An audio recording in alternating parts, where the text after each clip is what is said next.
everybody, I'm Marty with Torch Coffee. I really want to share with you the story of how Torch began and what we've been doing the last 10 years. So I started working in coffee about, 15, 16 years ago. I really fell in love with the industry. I fell in love with the people, the flavors, the whole idea of a really simple, rudimentary agricultural product becoming a really elegant and exquisite, expensive, unique flavor experience in a totally different part of the world, and the way that the industry brings these different worlds together. How international it was, that every country I'd go to was either growing or drinking or both with coffee. And at the same time, the more I learned about coffee's history and the way that it developed through really horrific colonialism and slavery and exploitation, and how a lot of that history was carried on until today, I struggled because I love the industry, but I also really hate the way that coffee is being traded and the way that the industry is functioning. Finally, the decision was made to just get rid of everything we were doing in the city, move to origin. And we picked Yunnan in southwest China.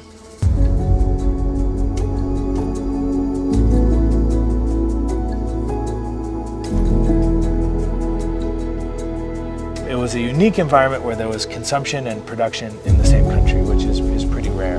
And so we wanted to see, could we make Yunnan coffee taste good? So to be honest, when I first came 10 years ago, I thought I was coming here to help farmers. And I thought I was going to bring all my Q grading knowledge and roasting knowledge and all of these skills and knowledge to origin and help farmers. As I look back 10 plus years later, it's very difficult for me to differentiate who's helping who. And the farmers that in the beginning were kind of a concept, they've become my friends, real humans, real people that we live with and work with on a daily basis. The whole concept of the other within the industry, we've worked hard to get rid of it. We're part of one supply chain that if any part of it breaks, the whole thing breaks. We've been able to see a significant number of producers start to actually make a living. Some of them, even their kids, have come back to the farm and started to grow coffee. We wanted to take this model that has had limited but real success in China and reproduce it in other producing places. We didn't want to just start buying coffee from other countries. There's nothing wrong with buying and selling coffee, but it's not who Torch is as a company or as an organism. What we really wanted to do was reproduce this idea of education, experiments, and market linkages into other places. So a couple years ago, we started in Guatemala and set up a little roastery with an education lab, experimental farms, and started partnering with farmers to do some of the same experiments and some of the same things that we've been doing in China and seeing a little bit of success with. Also learn a ton, because as we've traveled out to different origins, we've seen that each place, producers have an amazing amount of local knowledge and wisdom and experience.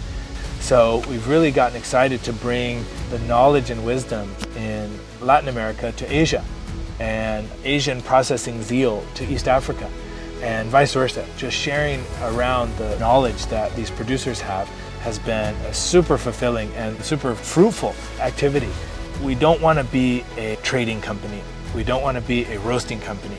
We don't want to be any of those things. We want to be a company that works on the ground full-time, year in and year out with producers, isn't there to help producers, isn't there to be the savior or the great dispenser of knowledge or wisdom, but rather just to be the connector to put these different pieces of the puzzle together. In Yunnan here, now in Guatemala and in Kenya, we've wanted to create an environment where the whole of the coffee world can come together and share ideas and share experiences and learn from each other. The more that communication and relationships can be built throughout the industry, the more sustainable our industry can become.